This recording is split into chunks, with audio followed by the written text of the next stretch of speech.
Our first approved object is crate. Galing po itong reference na to kay Juliana. So we can usually see this in deliveries like furniture, fruits, and more. Pwede po nating magamit ito sa pag-store ng mga old books at iba pa nating gamit sa bahay.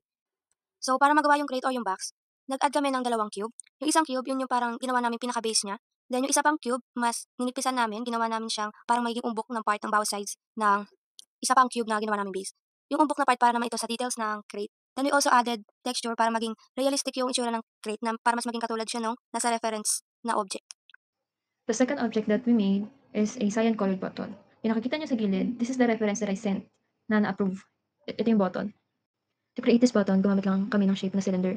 Yung apat na butas na yon, that is a certain part of cylinder na dinelete yung gitna. Tapos, kinapipaste lang. Then, pinag-connect-connect para maging isang buong parte siya. Then, yung outside part, kaya siya nakaumbok, separate cylinder part din siya. Tapos, kinambay na lang dun sa apat na butas. Then, binarrange yung mga parts para maging isang buong button. Then, yung dulo, sinelect lang yung certain faces niyan, then in-extract. The third object is a vase na karaniwang ginagamit po siya bilang dekorasyon sa ating living room or sa ating mga kwarto. Maaari rin siyang paglagyan ng mga bulaklak. Ang idea po na ito is galing sa akin. Sa paggawa ng vase sa Maya, kumuha lang ako ng idea mula sa YouTube. Una is, nag-insert ako ng picture ng vase na nagsilbing reference niya. Pagkatapos, gumamit ako ng multi-cut tool upang sundan at gawin yung outline ng vase. The concept of our project focuses on household items, so we place our models inside a simple bedroom scene. We chose household items as our theme because these are objects that people can easily relate to in daily life.